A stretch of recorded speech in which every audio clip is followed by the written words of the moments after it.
Qualitative disorders of platelets in vasculature. So qualitative platelet disorders are excessive bruising and superficial bleeding in a patient whose platelet count is normal, suggest an acquired or congenital disorder of platelet function. Some disorders of platelet aggregation. So we have the Glanzmann thrombocythemia.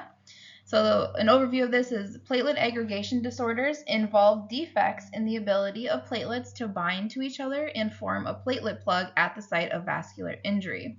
So in Glanzmann thrombocythemia, it is the classic inherited aggregation defect, which is caused by abnormalities in the GP2B and 3A complex.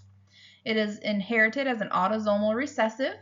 They have homozygotes, which will experience serious bleeding symptoms, where heterozygotes are usually asymptomatic carriers. So the defect is that it is a quantitative or qualitative abnormality of the GP2B3A complex on the platelet membrane. The GP2B3A normally binds fibrinogen, von Willebrand factor, and fibronectin. The defective GP2B3A, where this basically shows the platelets cannot aggregate even if they adhere normally. For clinical features, symptoms typically begin in infancy. Bleeding is often mucocutaneous but can be severe.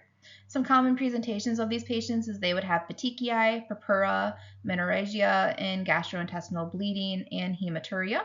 Some laboratory features, so their platelet count would be normal, platelet morphology would be normal, whereas their platelet aggregation is going to be absent with all agonists. Platelet factor 3 activity is also going to be reduced, and the clot retraction is going to be absent or markedly reduced. Bleeding time is also going to be prolonged. Some treatment options is we have platelet transfusion, which is a mainstay for active bleeding or surgery. We could also do hormonal therapy or antifibrinolytic therapy, or we could give a recombinant factor 7A, which is used in severe cases or in patients with alloantibodies. These patients want to avoid NSAIDs or aspirin. So in general, patients with Glanzmann thrombocythemia should avoid anticoagulants and antiplatelet agents such as aspirin and non-steroidal anti-inflammatory drugs or NSAIDs. In many respects, this disorder will resemble the defect seen in von Willebrand disease. However, in contrast, von Willebrand disease, this abnormality cannot be corrected by the addition of normal plasma or cryoprecipitate. All right, so then we have Bernard-Solier syndrome. This is where platelet adhesion disorders involve defects in the platelet's ability to bind to the damaged vascular subendothelium, which is a crucial first step in the clot formation. So the glycoprotein 1B95 complex on the platelet surface is essential for binding to von Willebrand factor on exposed endothelium. In the Bernard-Solier syndrome, this is a rare inherited platelet adhesion disorder, which is caused by the defects of the GP1B95 complex. It is an autosomal recessive disorder. In the pathophysiology, so the GP1B95 complex is either absent from the platelet surface or non-functional. This leads to defective von Willebrand binding, resulting in impaired platelet adhesion to damaged endothelium. For clinical features, we'll have excessive mucocutaneous bleeding, easy bruising. Bleeding may be spontaneous or follow minor trauma surgery, and they may have a variable severity. It's going to be consistent with the defect that resides in the platelets. For laboratory features, we're going to see a low platelet count and see large or giant platelets on the blood smear. Their bleeding time will also be prolonged. And for aggregation studies, they're going to have an abnormal response to ristocetin, which is not corrected by adding normal plasma versus where it is in von Willebrand's disease. For treatment options, we can give antifibrinolytic therapy, platelet transfusions, and recombinant factors. And once again, these patients should not take aspirin or NSAIDs. In addition to Bernard-Solier syndrome, there are several other inherited syndromes in which patients exhibit large platelets with thrombocytopenia, with few exceptions. Thrombocytopenia tends to be mild and bleeding tendency, if present, is also mild. In addition to the platelet ultrastructure is generally normal. The exceptions include the May-Hagelin anomaly, in which there is an abnormal microtubular distribution, and Epstein syndrome, in which platelets are spherical and have a prominent surface connected system. For most of these syndromes, the cause of the large platelets and thrombocytopenia remain to be determined. For disorders of platelet secretion, so by definition, this is disorders of platelet secretion, also known as release reaction defects, involve impaired release of contents from platelet granules during activation. The result is they have defective platelet aggregation and impaired hemostasis. For clinical features, these symptoms are typically due to mucocutaneous bleeding, reflecting a defect in primary hemostasis. Some common presentations is they have easy or spontaneous bruising, nosebleeds, blood and urine. They may have a heavy period as well, or have a mucosal hemorrhage. For instance, this is most common group of hereditary platelet function defects, may be underdiagnosed due to mild or nonspecific syndromes. As far as the laboratory goes, we would see a normal platelet count, and generally the morphology of platelets are often normal as well. For platelet function tests, they will have an abnormal aggregation response, and electron microscopy may reveal absent or even reduced granules. For types of disorders, so there's disorders of platelet secretion, which can be classified into different disorders. So we have storage pool diseases, which is a defect in storage and release of granule contents. So these subtypes is we have dense granule deficiency, where they have a decrease in ADP, ATP, serotonin, and calcium. And then alpha granule deficiency, also known as gray platelet syndrome, where they have a decrease in fibrinogen, von Willebrand factor, and platelet factor 4. Then we have the thromboxane pathway disorders. These are defective synthesis or signaling in the arachidonic acid thromboxane A2 pathway. This affects platelet activation and secondary aggregation. So similar defects can also be seen with aspirin use because it inhibits the COX-1. So overview of storage pool diseases. By definition, like mentioned earlier, this is a group of platelet function disorders caused by abnormalities in the storage granules of platelets, particularly in those dense granules. The result is we have impaired platelet aggregation and secretion due to deficient storage and release of key mediators. The dense granule deficiencies, these platelets contain dense granules rich in ADP, ATP, calcium, and serotonin. In dense granule deficiencies, these components are reduced or absent, which can affect platelet function. Then we have inheritance patterns. So most dense granule deficiencies are inherited. Inheritance can be autosomal recessive, which is the most common, and it could be sometimes occasionally X-linked as well. So some subdivisions of dense granule deficiencies, we have albinism-associated forms. So these deficiencies are part of syndromic disorders involving pigmentation defects. Some examples would be the Shediac-Higashi syndrome or the Hermansky-Pudlak syndrome. We have non-albinism forms as well. So this dense granule membrane are present in normal numbers, but the contents are not properly packaged. So this indicates a packaging or transport defect, not really a structural absence of granules. For clinical features, they have a bleeding tendency, and this is typically mild to moderate. For common symptoms, once again, they'll have that easy bruising, they'll have a heavy menstrual bleeding, and that mucocutaneous bleeding as well. For laboratory features, platelet count and size are usually normal. If they do an electron microscopy, it would show a decreased or absent dense granules. For platelet function test, it may show defective secondary wave of aggregation. Some associated disorders are one we talked about earlier is the Hermansky-Pudlak syndrome. This is dense granule deficiency. It can cause pulmonary fibrosis, and it is an autosomal recessive inheritance. The Shediac-Higashi syndromes, this can cause partial albinism. They also usually have immunodeficiency. They can have dense granule deficiency in platelets, and this is usually autosomal recessive as well. And then we have the Wiskott-Aldrich syndrome. This is X-linked disorder, can cause eczema, immunodeficiency, and microthrombocytopenia. These dense granule defects may be present in this.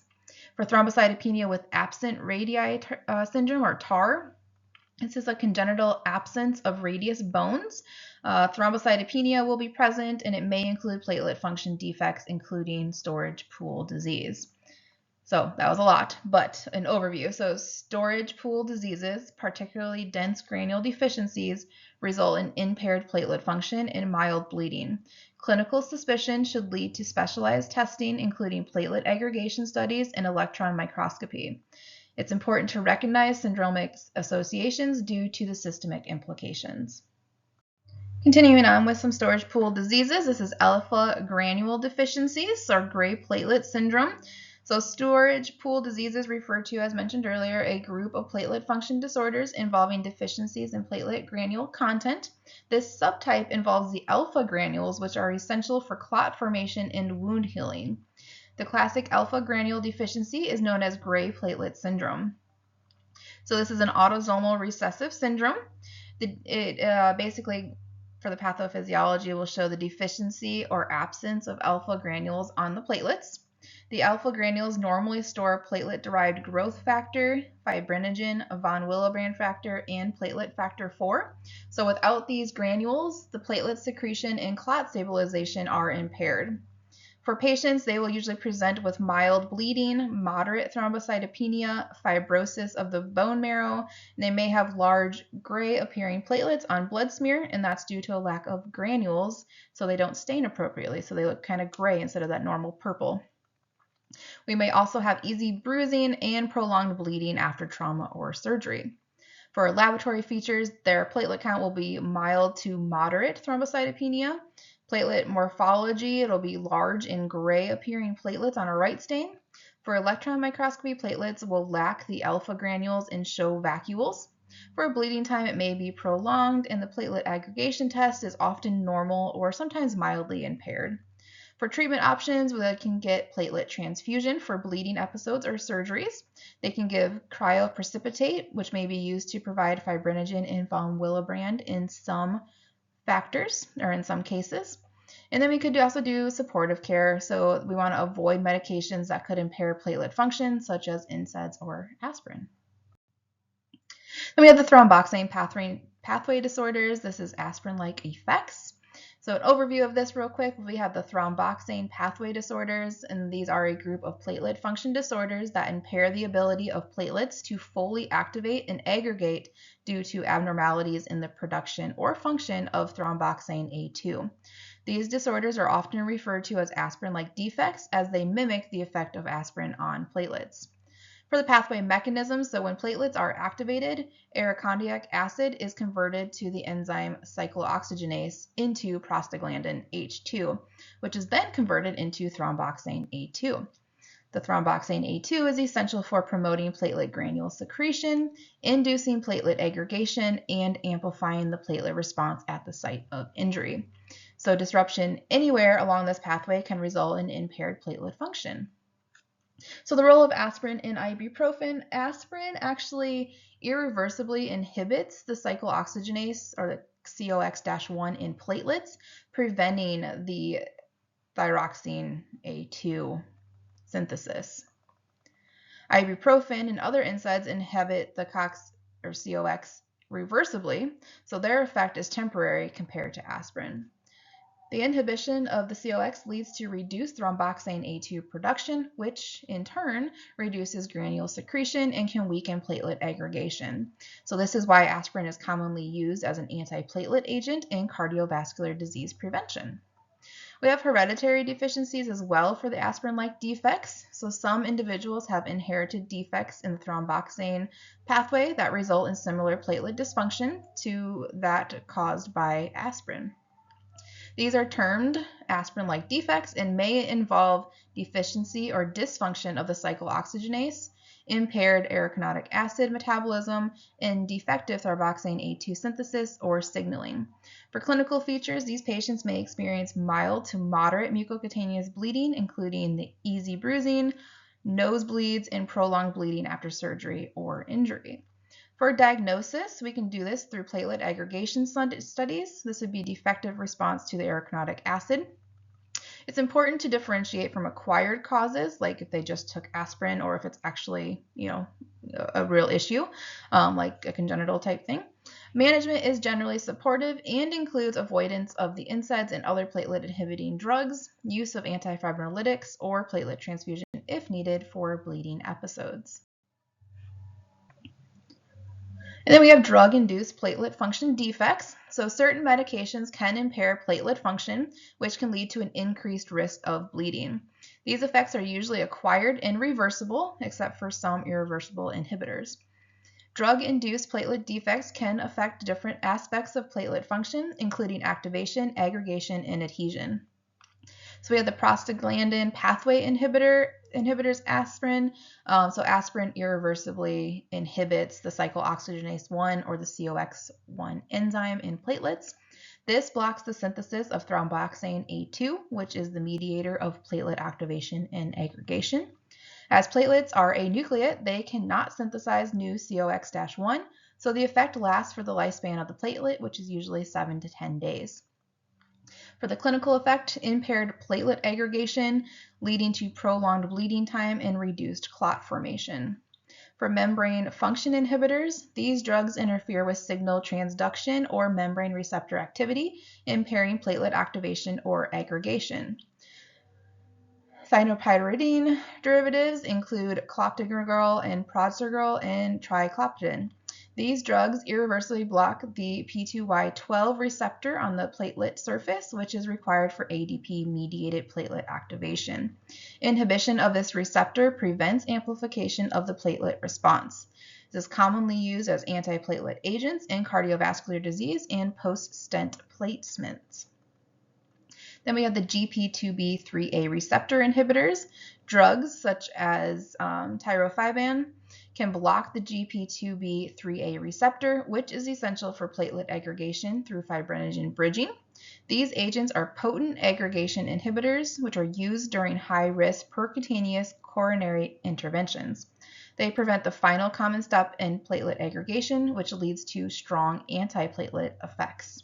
And then we have antibiotics. So certain antibiotics, especially in high doses or specific combinations, could or may impair platelet function. So common examples include beta-lactams, like penicillin, interferes with platelet membrane receptors or signaling. Cephalosporins can also affect platelet function or vitamin K metabolism. The effect is usually reversible and dose dependent. So the most frequent cause of acquired platelet dysfunction is drug ingestion. Therapeutic drugs have been developed with the target of inhibiting platelet function. Other drugs and certain agents developed for various non-platelet targets have an identified antiplatelet side effect. Some clinical implications, so with drug-induced platelet dysfunction, these patients will often present with easy bruising, prolonged bleeding after injury or surgery, and they would also potentially have that mucocutaneous bleeding. So recognition is important, especially in patients with unexpected bleeding or normal platelet count but abnormal function test. So the management for these patients includes stopping the offending drug if possible and using antifibrinolytic agents or platelet transfusion in severe bleeding, and also avoiding those NSAIDs or combining multiple antiplatelet drugs unless it's clinically necessary. So these are some disorders that can affect platelet function. So myeloproliferative neoplasms. So myeloproliferative neoplasms are a clonal hematopoietic stem cell disorder that is characterized by the overproduction of one or more blood cell lines, including platelets. While platelet counts may be elevated, platelet function is often abnormal, leading to both thrombotic and hemorrhage complications. Platelet dysfunction in myeloproliferative disorders or neoplasms is often due to qualitative defects, not just the quantity. So disorders included in myeloproliferative neoplasms. So the major myeloproliferative disorders that may affect platelet function include polycythemia vera, chronic myeloid leukemia, essential thrombocythemia, and primary myelofibrosis.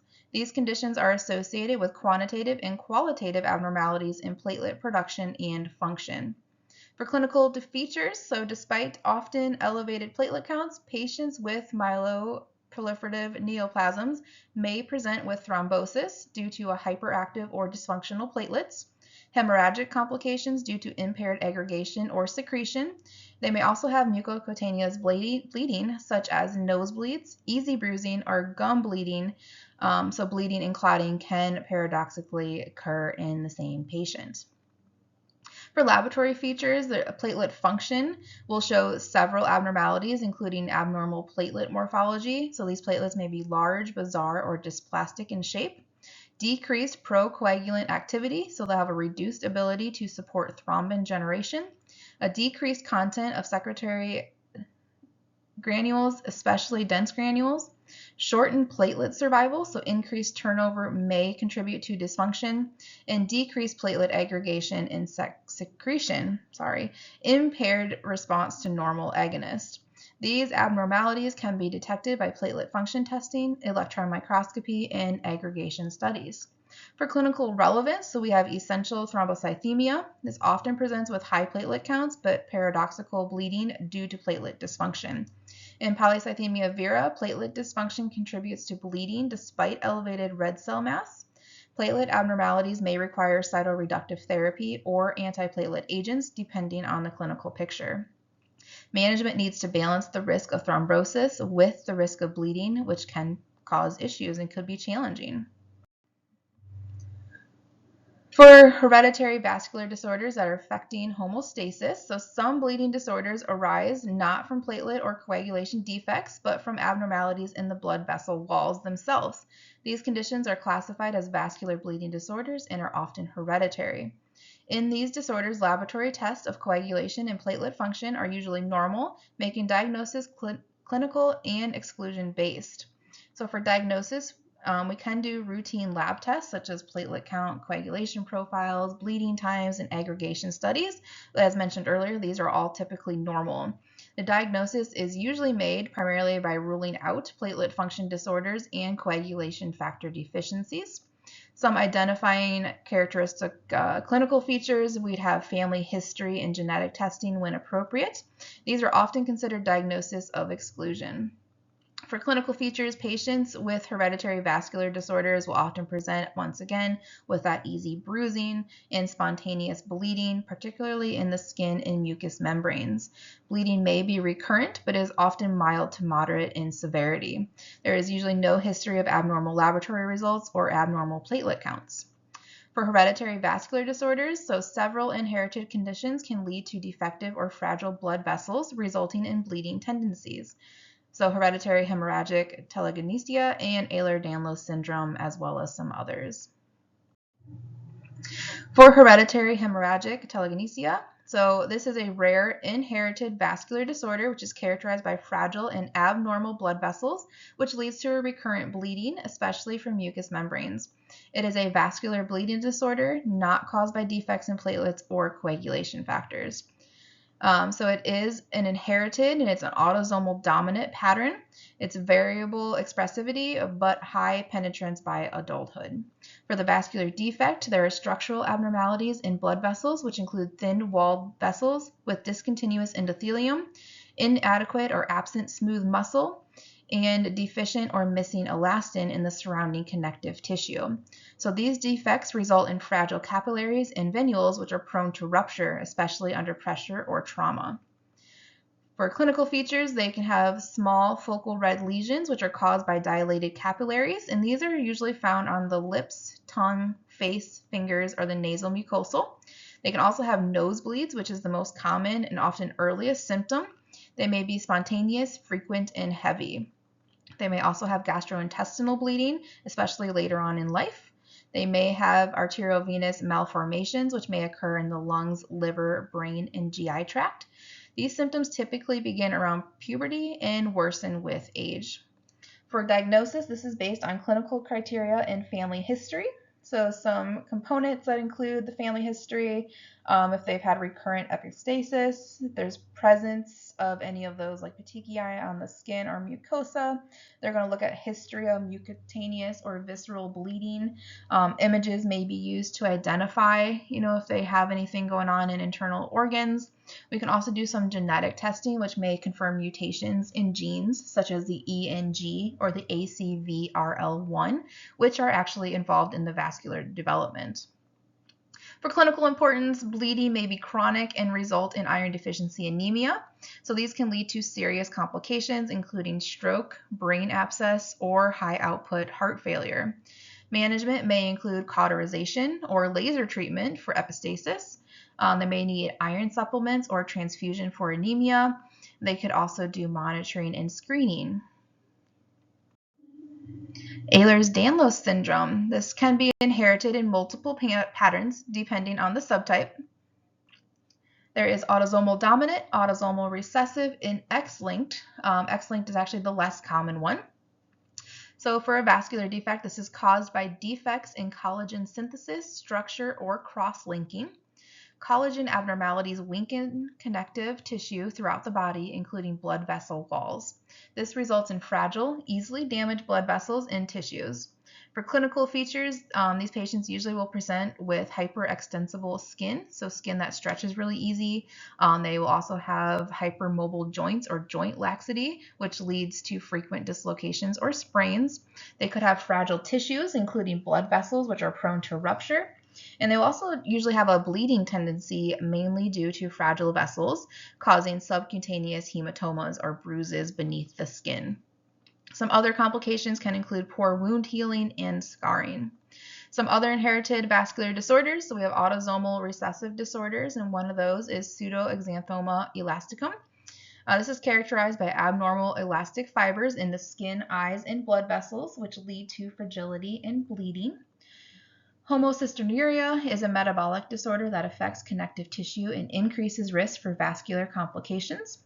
Some autosomal dominant disorders, one example is a Marfan syndrome. This is a disorder of connective tissue affecting fibrinogen and leading to aortic aneurysms, lens dislocation, and skeletal abnormalities. Another one is osteogenesis imperfecta. This is characterized by brittle bones due to collagen defects with associated vascular fragility. So just a quick summary. Inherited vascular disorders primarily involve defects in connective tissue components like collagen or elastin, which can lead to fragile blood vessels and a tendency to bleed or bruise easily. Presentation varies by disorder, but oftentimes it's going to include skin and joint abnormalities along with vascular complications. Allergic purpura. So this incidence, it is primarily going to affect children aged 3 to 7 years old. It has a slight predominance to male over girls. It's most common vasculitis in childhood. So the vascular defect, it often follows an infectious illness, and it's commonly an upper respiratory tract infection. The infection is immune complexes cause damage to the endothelial lining of small blood vessels, and then this leads to vasculitis, which is the inflammation of the blood vessel walls. Some clinical features for this, it's usually a sudden onset of symptoms, usually following an upper respiratory infection. General symptoms will include malaise, headache, and fever. They also will have a characteristic rash, so it's a palpable purpura, which is a raised purple spots, typically on the lower extremities and the buttocks. Other possible symptoms they could have is abdominal pain and renal involvement as well. For laboratory features, they're typically going to have a normal platelet count. They're typically going to have normal coagulation test. They will probably have an elevated white blood cell count and an increased sed rate as well, which indicates inflammation. As far as the urinalysis goes, it may show proteinuria, which is protein in the blood, and hematuria, which is blood in the urine as well, indicates kidney involvement. For treatment, we mainly is going to be supportive in symptomatic relief. There's really no specific or effective targeted treatment. Most cases will actually just resolve spontaneously on their own, but we do need to monitor for renal involvement just to make sure it doesn't get any worse. For drug-induced vascular purpuras, so drugs that are commonly implicated in this is aspirin, digoxin, and other several antibiotics and sulfonamides. For pathophysiology, drug exposure can lead to development of antibodies against components of the blood vessel walls. So this is the formation of immune complexes. These immune complexes cause inflammation and damage to the vessels, and that results in increased vessel wall permeability and leakage of blood into tissues. For clinical features, they'll have the appearance of petechiae, which are those small red or purple spots on the skin. It can range from few localized spots to massive generalized purpura. Symptoms arise shortly after the drug is exposed to the patient and often within days to weeks. For treatment, the main treatment is really just to discontinue the offending drug immediately. Symptoms usually resolve once the drug is stopped, and then supportive care may be needed in severe cases.